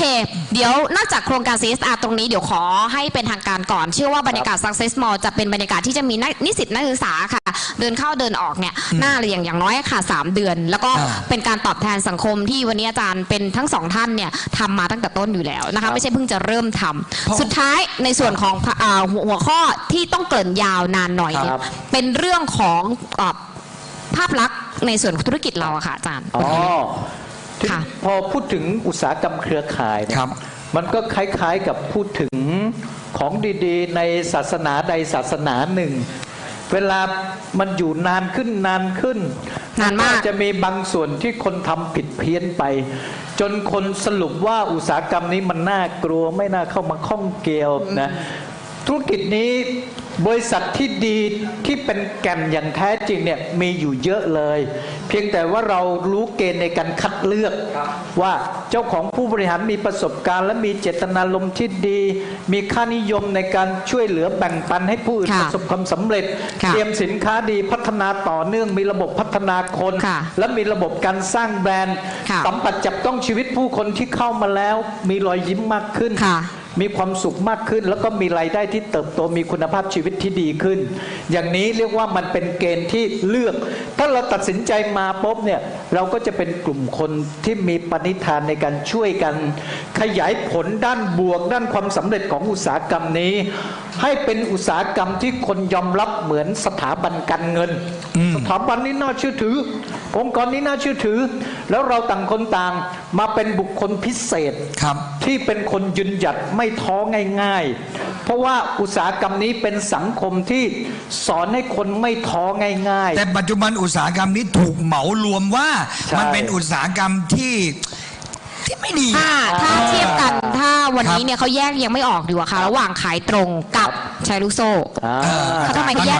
นถึงแยกไม่ออกคะอาจารย์มันแยกไม่ออกแม้แต่หน่วยงานรัฐนะแม้แต่หน่วยงานรัฐเองนะแยกไม่ออกเคยมีข้อสอบฉบับหนึ่งค่ะทางเจ้าของดาวปูแดงคือคุณที่เสียชีวิตไปคุณสมปองค่ะเคยไปให้โฟกัสกรุ๊ปครั้งหนึ่งเขาบอกว่าเขาเจ็บใจมากเขาเสียใจมากแล้วเขาเฮิร์ตมากเขาบอกว่าธุรกิจปูแดงเป็นแชร์ลูกโซ่หรือไม่นี่ข้อสอบเอนทรานนะคะเจ็บปวดมากโอ้จนวันนี้คุณสมปองเสียชีวิตไปแล้วเนี่ยแกก็ยังไม่สามารถกอบกู้ในเรื่องของอะไรหลายๆภาพลักษณ์ที่เสียไปวันนี้อาจารย์ลองอธิบายทำยังไงคนถึงแยกไม่ออกคะอาจารย์ระหว่างขายตรงกับแชร์ลูกโซ่หรือว่าเราแยกไอ้ที่มันไม่ใช่ก่อนคือมันนี่เกมนี่คือตัวแสบสุดเลยมันนี่เกมคือบอกให้คนลงเงินเท่านั้นเท่านี้แล้วเงินมันจะจำนวนเยอะด้วยไม่มีสินค้าไม่มีอะไรทั้งสิ้นมันก็จะขายบอกว่าเงินที่ลงมาเนี่ยออกไปลงโปรเจกต์มโหฬารที่ไหนก็แต่ในโลกนี้ในดาวอังคารแพลตฟอร์มใหม่เป็นลงโปรเจกต์เราฟังแล้วงงอ่ะแต่ให้เราไปชวนคนเอาเงินมาลงอย่างเดียวเลยอาจารย์บอกว่ากำลังขายเรื่องของความโลภใช่ตอนแรกอาจารย์บอกว่าธุรกิจเครือข่ายเรามีอะไรที่ขายที่มากกว่าคำว่าเป็นขายพูดไปแล้วนะคะว่าขายตรงขายอะไรบ้างแต่เราจะพูดถึงมันนี่เกมบ้างไอ้ที่ไม่ดีมันนี่เกมเนี่ยสิ่งที่เขาขายคือเขาขายความโลภถูกไหมอาจารย์ขายอะไรยังอาจารย์ต่อเลยมันนี่เกมชวนแต่คนมาลงเงินเอาเงินของคนที่ลง10 บาทได้ไหมมาเอาเงินที่ลงทีหลังมาบางส่วนมาจ่ายคนก่อนหน้าแต่ส่วนใหญ่ไอ้เจ้าของบริษัทมันมักจะอยู่เมืองนอกมันก็โกยเงินพันล้านเป็นหมื่นล้านไปเลยมันทำลายชาติทำให้ประเทศสูญเสียในเรื่องของระบบเงินหมุนเวียนบางคนต้องมาขายที่บางคนต้องไปจำนำสารพัดบางคนถูกหัวทิ้งเลยสภาพขนาดนั้นโหดร้ายมากอันนี้ความเข้าใจที่ผิดและเป็นเลือกผิดด้วยความโลภว่ากูอยากรวยเร็วได้เงินเยอะโดยกูไม่ต้องพัฒนาอะไรกูไม่ต้องเหนื่อยก็ไปชวนคนที่โลภเหมือนกันแล้วมาลงทุนด้วยกันสุดท้ายเจ็บปวดกันหมดเจ็บปวดไปถึงประเทศชาติด้วยนี่แหละสิ่งที่เรามองเห็นว่าธุรกิจนั้นเนี่ยหรือว่าไอ้มันนี่เกมหรือว่าแชร์ลูกโซ่ที่เห็นก็คือเขาจะขายสิ่งแรกก็คือขายความโลภก่อนขายในสิ่งที่เราจะได้มากกว่าสิ่งที่เราลงทุนแล้วซึ่งมันไม่ได้ขายในสิ่งที่อาจารย์กำลังขายเราตอนแรกเลยมันยากไงคุณอันนั้นมันยากแต่เขาฉลาดไงผมมองว่าเขาฉลาดอย่างนี้ครับเขาพยายามจะขายในสิ่งที่เรารู้สึกว่าเราหนักเราเหนื่อยเพราะอย่างที่อาจารย์พูดครับว่าการขายเรื่องราวความสำเร็จในตัวเองเนี่ยบางคนก็อดทนรอความสำเร็จตัวเองไม่ได้บางคนรู้สึกโอ้มันต้องใช้เวลานานแบบว่าเนี่ยมันต้องกว่าจะพัฒนาตัวเองได้แต่พออยู่ดีๆครับมันมีรูปแบบธุรกิจใหม่มาตัวหนึ่งบอกว่าคุณไม่ต้องขายแบบนี้หรอกคุณขายแบบนี้ขายความโลภขายความง่ายเราก็เลยตกเป็นได้อย่างนี้อาจารย์เราจะป้องกันยังไงอะคะอาจารย์เมื่อไอ้ที่ไม่ดีอย่างเงี้ยแล้วเราจะป้องกันแหละมันมาแล้วสิ่งแรกที่สุดเนี่ยเราป้องกันตนเองก่อนโอเคก่อนจะช่วยเพื่อนช่วยตัวเองก่อนเราต้องเข้าใจเลยว่าของจริงกับของพวกทำลายเรามันต่างกันของจริงมีสินค้าจริงผลลัพธ์ดีราคาเป็นธรรมมีบริษัทมีผู้บริหารที่มีเจตนารมณ์ชัดเจนมีวิสัยทัศน์มีการสร้างแบรนด์และที่สำคัญคือมีระบบการพัฒนาคนการสอนแนวคิดคนจะไม่สอนให้เป็นหลอกคนจะสอนให้เปลี่ยนแปลงตนเองตามลำดับขั้นแล้วไปช่วยเหลือผู้อื่นแบบนี้คือของแท้เพราะเรามีภูมิต้านทานด้วยตัวเราเองเนี่ยบอกคนใกล้ตัวในครอบครัวเราในญาติเราให้เอาสิ่งนี้ไปเผยแพร่แล้วก็ ทุ่มเทเพื่อเป็นแบบอย่างของความสำเร็จในองค์กร เชื่อมั่นในองค์กรที่ถูกต้องที่เราอยู่เนี่ยนี่แหละเปลี่ยนชีวิตได้แน่นอน แล้วไอ้องค์กรพวกนั้นมันฉาบฉวยปั๊บไปเจอกันในคุกซะแล้ว ใช่ มันไม่ยั่งยืน ปัจจุบันยังไม่ออกค่ะ เพราะถ้ามันออกเมื่อไหร่หนูต้องจ้างบริการหน้าบ้านอยู่ค่ะอาจารย์เพราะปีที่แล้วมันเป็นปีก่อนนะ2 ปีแล้วเป็นโรคระบาดคือโรคยูใช่ไหมคะปีนี้เป็นโรคอะไรคะโรคคอย โอเควันอะไรไม่ได้เดี๋ยวมันจะมาอะไรกับชัด คุณอะไรนำก่อนเลย ผมไม่ได้ไปนำสักหน่อย ครอบครัวอยู่ไม่ปกติเลยปีที่แล้ว แสดงว่าขายตรงเราไม่ได้ขายความโลภขายตรงเราไม่ได้ขายความรวดเร็วของความสำเร็จที่ไม่ได้แลกด้วยอะไรเลย แต่ขายตรงเราขายในสิ่งที่พัฒนาทั้งรูปแบบเลยโอเคเข้าใจอาจารย์เข้าใจเราป้องกันตัวเองได้แล้วเราก็ไปบอกต่อเพื่อนได้ใช่ไหมคะอาจารย์เป็นอุตสาหกรรมของการขายตรงจึงจำเป็นต้องแสดงจุดยืนที่ชัดเจนอาจารย์ตอนนี้จุดยืนที่ชัดเจนของธุรกิจขายตรงหรืออุตสาหกรรมขายตรงเนี่ยเราชัดเจนแล้วแล้วอาจารย์ก็เป็นส่วนหนึ่งของความชัดเจนตรงนี้กับเราด้วยเอามาดูกันต่อสิมีคนเฉียดแบบว่าเฉียดหัวใจเกือบวายอะค่ะช่วยพูดหน่อยแต่ไม่มีคนถูกนะคะบอกได้เลยเขามีคนเฉียดอาจารย์เห็นใช่ไหมเขาเฉียดขนาดไหนเนี่ยคนเนี้ยเฉียดไปแบบว่ากี่แต้มอาจารย์เฉียดไปแต้มเดียว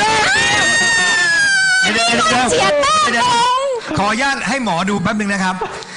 ถ้าผมดูแบบนี้ผมมือว่ามันมีอยู่เลขเดี๋ยวนะมันจะมีเลขที่นำหน้าแล้วตอนนี้นะคะก็คือ5เดี๋ยวผมใบ้ก่อนคุณอย่ามายุ่งผมจะใบ้อยู่ไม่มีอะไรเม้นอย่างอื่นเลยค่ะบอกเลยค่ะดูสิคะเดี๋ยวนะดูบอกว่าไม่ขายความโลภคุณดูสิคะฟังหมอคุณดูสิคะผมกำลังโยงเรื่องเลยผมกำลังฟังหมอนะครับ my god เลขที่ใกล้เคียงที่สุดที่ผมมองแล้วก็ชัดเจนเลยมันมี5นำหน้าคือ547ไม่ใช่595ผมก็ยั่วไปเรื่อยไม่ใช่ยั่วไอ้เพี้ยนไปเรื่อยไม่ใช่โอเคถ้าไม่ใช่แสดงว่าไหนบอกว่าไม่ขายความโลภดูสิคะมีแต่ตัวเลขมาเราบอกให้แคบกว่านั้นอีกหน่อยดีไหมบอกให้แคบกว่านี้ไม่งั้นเดี๋ยวรายการเราไม่จบวันนี้ต้องโดนแน่ได้อยู่ระหว่าง550กับ650อนุญาตฟันธงครับมันมีหัวใจกิจกรรมจะวาย550ถึง650ผมเจออยู่ครับมันมี638อยู่เจ้าหนึ่งอ่ะนี่อันนี้เดี๋ยวมันต้องพิมพ์มาในนี้หรือเปล่าไม่ใช่อยู่ในมือดิฉันนี่ยังไม่ใช่ค่ะก็พิมพ์ไม่ได้คือพี่ถึงพี่จะตอบตอนนี้พี่ก็ไม่ได้อยู่ดีเพราะพิมพ์ไม่ได้ใช่ไหมเพราะพิมพ์ไม่ได้เพราะเราเอาตามกติกานี้ค่ะอะไรนะคะเราหุ้นกันคือไปพิมพ์ครึ่งเพื่อนแล้วพอได้ไปแล้วแบ่งครึ่งแบ่งไม่ได้จานเดี๋ยวฉันใช้วันอังคารเธอใช้วันพุธสลับวันกันในช่วงนี้ค่ะอยากให้อาจารย์ฝากถึงหน่วยงานรัฐนะคะที่กำลังมองธุรกิจเครือข่ายขายตรงอยู่ไหนคะอาจารย์ค่ะจริงๆแล้วธุรกิจเครือข่ายเนี่ยมันเหมือนมหาวิทยาลัยที่สามารถไปเปลี่ยนแปลงชีวิตหลังจากจบได้เลยครับคุณสมบัติที่จะช่วยกันพัฒนาคนสร้างคนในชาติเนี่ยไม่ได้ด้อยกว่าอุดมศึกษาต่างๆในประเทศนี้ถ้าเราได้บริษัทที่ถูกต้องมีสถาบันพัฒนาคนที่ใช่เนี่ยต่างคนต่างก็จะไปสร้างชีวิตให้ประสบความสำเร็จและช่วยเหลือผู้คนได้ดังนั้นอยากให้ภาครัฐมองเห็นความตั้งใจของคนในอุตสาหกรรมนี้ซึ่งสามารถยกระดับชาติและเศรษฐกิจของชาติไม่ได้ด้อยกว่าอุตสาหกรรมสถาบันการเงินทีนี้มันก็มีบางคนที่เขามาป่วนอุตสาหกรรมนี้เป็นของปลอมที่มาป่วนจนกระทั่งคนมีทัศนคติที่ผิดทำให้การสร้างความสำเร็จจากธุรกิจแบบถูกต้องมันยากขึ้น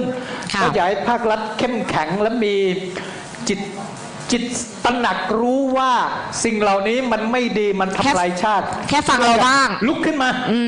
จัดการบางสิ่งบางอย่างช่วยเราอีกแรงหนึ่งเพื่อทำให้พวกเราเอกชนสามารถช่วยเหลือคนได้สำเร็จอย่างยิ่งใหญ่ตามความต้องการได้อย่างแท้จริงขอเสียงปรบมือให้กับซาเซนมาหน่อยค่ะ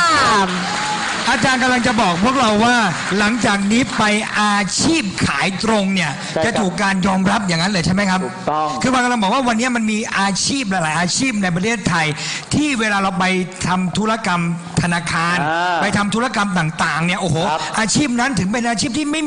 มีเงินน้อยกว่าอาชีพธุรกิจขายตรงอีกนะ ก็ได้รับการยืนยันการบอกว่าโอเค คุณสามารถกู้ได้ คุณสามารถผ่อนได้ คุณสามารถเอาหลักฐานทางด้านการเงินเนี่ยมาทำธุรกรรมอะไรต่างๆได้ แต่วันนี้ธุรกิจขายตรงกลับกลายเป็นหนึ่งอาชีพ ที่เรายังไม่ได้รับการการันตีเรื่องนี้ได้เลย ใช่ครับ อาจารย์กำลังพูดถึงเรื่องนี้ใช่ไหม ใช่ แสดงว่าถ้าวันนี้ธุรกิจขายตรงเรามีความเป็นมืออาชีพ แล้วเราก็ยืนบนความเป็นมืออาชีพแบบนี้ Success Mall เป็นบริษัทที่ยืนยันว่าเราไม่เหมือนกับธุรกิจขายตรงในรูปแบบอื่นที่ผิด ใช่ เรายืนในทางที่ถูกถ้าหน่วยภาครัฐเห็นเรา และชัดเจนแบบนี้ได้ เราก็สามารถยืนอยู่บนพื้นแผ่นดินไทย ที่เรียกว่าอาชีพขายตรงได้อย่างแท้จริงอาจารย์ ใจภาคภูมิใจ โอเค สุดยอดสุดยอดอยากได้แบบนี้ไหมครับ อยากได้ไหม มีคนตอบถูกแล้วค่ะ มีคนตอบถูกแล้วค่ะ ที่นี่นี่ ตอบมา100 กว่ารอบอะคนเนี้ย คนเนี้ยตอบมา100 กว่ารอบเนี่ย โอ้โห ความพยายามอยู่ที่ไหน ความพยายามอยู่ที่นั่น ว้าว วู้บอกเลย สุดยอด อยากพิมพ์ไปเลยแต่มีคนพิมพ์ถูกก่อนคนแรก อาจารย์นิดนึงครับเมื่อกี้อาจารย์จะพูดอะไรนิดหน่อย ผมจะบอกว่าผมกับคุณหมอเนี่ย ครับ จับมือกันมีเจตนารมณ์ที่จะใช้ Success Mall เนี่ยเป็นสถาบันและองค์กรเพื่อยกเครดิตของอุตสาหกรรมเครือข่าย เรายินดี เอาละ เป็นบริษัทนี้ที่ยืนยันจะทำแต่สิ่งที่ถูกต้องเพื่อช่วยเหลือเปลี่ยนแปลงชีวิตผู้คนไปจนถึงหลักล้านคน ครับ นี่เป็นพันธกิจของพวกเรา ครับ ก็อยากจะเชิญชวนพี่น้องบริษัทอื่น ที่มีเจตนารมณ์เดียวกัน เรามาจับมือร่วมกันสร้างสิ่งที่ดีที่สุดเพื่อประกาศศักดิ์ศรีและคุณค่าของอุตสาหกรรมเครือข่ายครับ Success Mall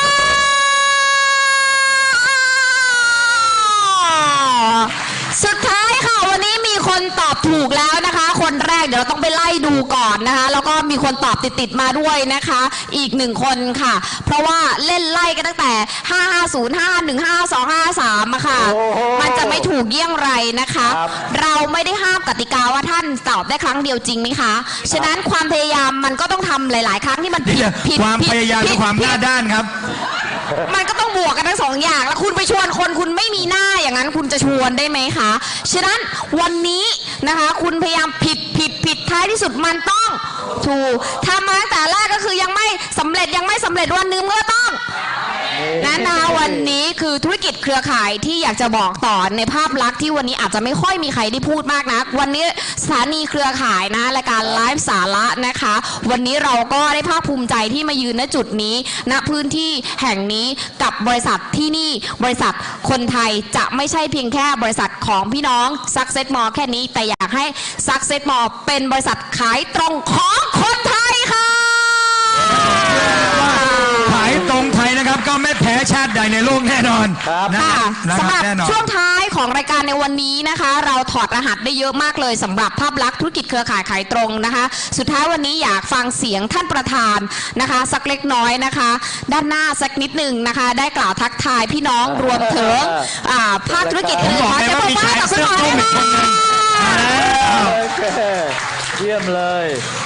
ดูเขารักกันมากเลยนะคะเนี่ยทั้งท่านอาจารย์2 ท่านเนี่ยค่ะ เช่นค่ะคุณหมอเช่นค่ะ ครับ สวัสดีครับ ก็ซักสมอลเราก็เป็นบริษัทที่ใช่แน่นอน เพราะว่าเราตั้งใจที่จะส่งมอบคุณค่าที่เรามีในการขับเคลื่อนทำให้พวกเราเนี่ยทุกๆคนเนี่ยสามารถที่จะสร้างโอกาสทางธุรกิจเพื่อไปเปลี่ยนแปลงชีวิตผู้คนได้จริงๆนะครับซักสมอลเรา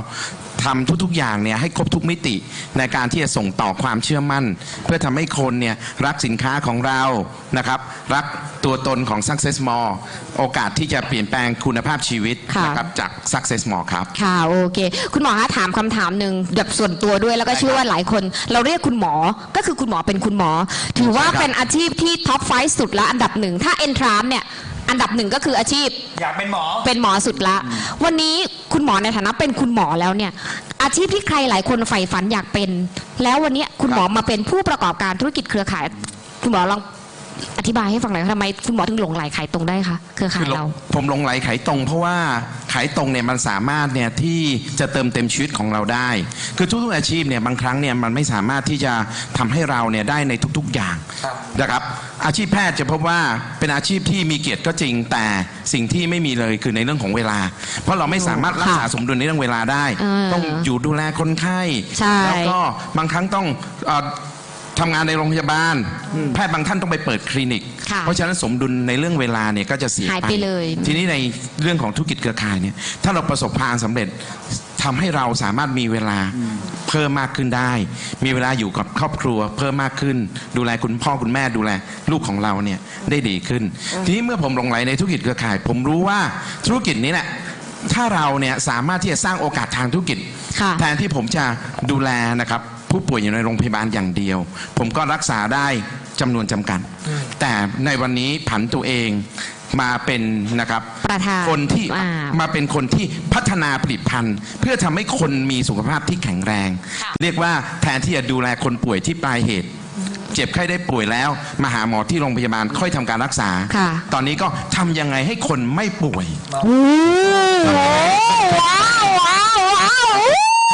แข็งแรงถือว่าถ้าเป็นคุณหมอเนี่ยรักษาได้1 ต่อ 1แต่วันนี้ที่สิ่งที่คุณหมอทำเนี่ยมันได้โอ้โหแบบในเชิงคุณภาพป้องกันเป็นป้องกันต้องเรารักษาที่ต้นเหตุคือป้องกันไม่ต้องให้เกิดแล้วแบ่งปันแล้วก็เราสามารถช่วยคนได้มากกว่าเยอะครับไม่ใช่แค่คนเดียวรักษาที่ได้มีโอกาสมาเรียนรู้ในธุรกิจเครือข่ายตลอดจนได้มีโอกาสเรียนรู้ในเรื่องของ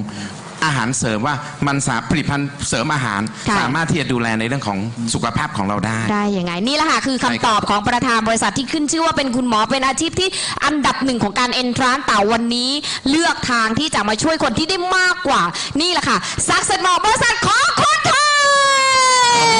ยสุดท้ายค่ะสุดท้ายเดี๋ยวเราจะลาFacebook ไลฟ์กันด้วยคำว่าให้ทุกท่านแสดงพลังความเป็นซักเซ็ตหมอนะคะตะโกนคำว่าซักเซ็ตมอให้จนกว่าเราจะฟีดลงนะคะแต่ก่อนที่เราจะตะโกนคำว่าซักเซ็ตมอเรามาเฉลยกันก่อนดีกว่าว่าคำตอบที่ถูกต้องนั้นก็คือดูเขาอยู่ที่นี่เหรอครับดูนี่อยู่ไหมไม่รู้อยู่หรือเปล่าถ้าอยู่ก็มารับเลยจะไม่ต้องเสียค่าไปรษณีย์นะคะเลขที่ออกได้แก่600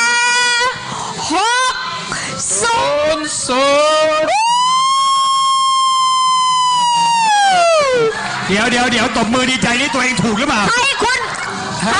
ใครตอบ600นะคุณโจ๊กอยู่ไหนคุณโจ๊กอยู่ไหนคุณโจ๊กอยู่ไหนอยู่ที่นี่หรือเปล่าอยู่นี่เปล่าคุณโจ๊กอยู่นี่เปล่า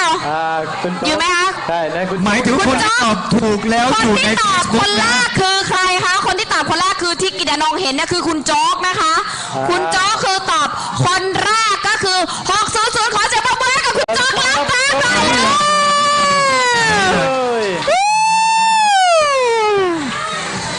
แล้วต่อไปคุณก็ทำหน้าที่เซ็นเช็คให้กับท่านประธานด้วย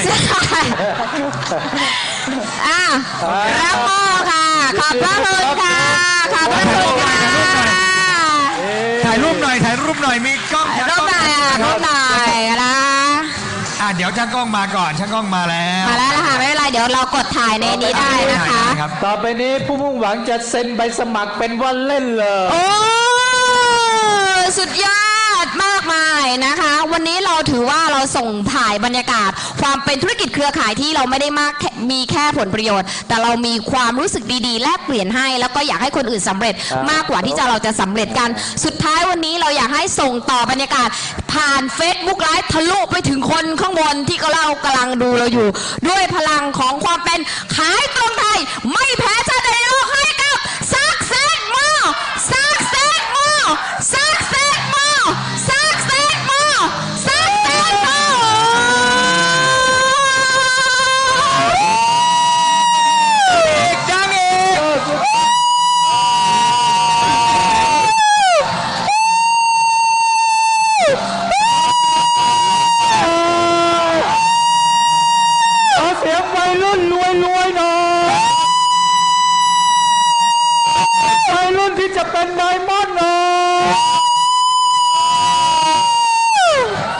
สุดยอดโอเคค่ะแล้วพบกันใหม่ในวันพฤหัสหน้านะคะเจอกับ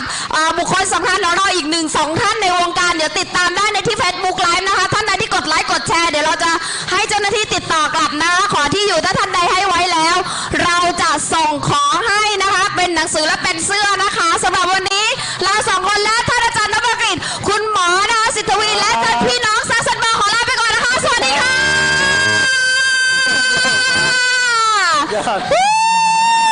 ครับ ขอบคุณมากครับ ขอบคุณมาก เซ็นนะมาเซ็นครับ มีปากกาไหมผมไม่ได้พก ครับสำหรับใครที่ฮัลโหลครับฮัลโหลครับครับเห็นแล้ว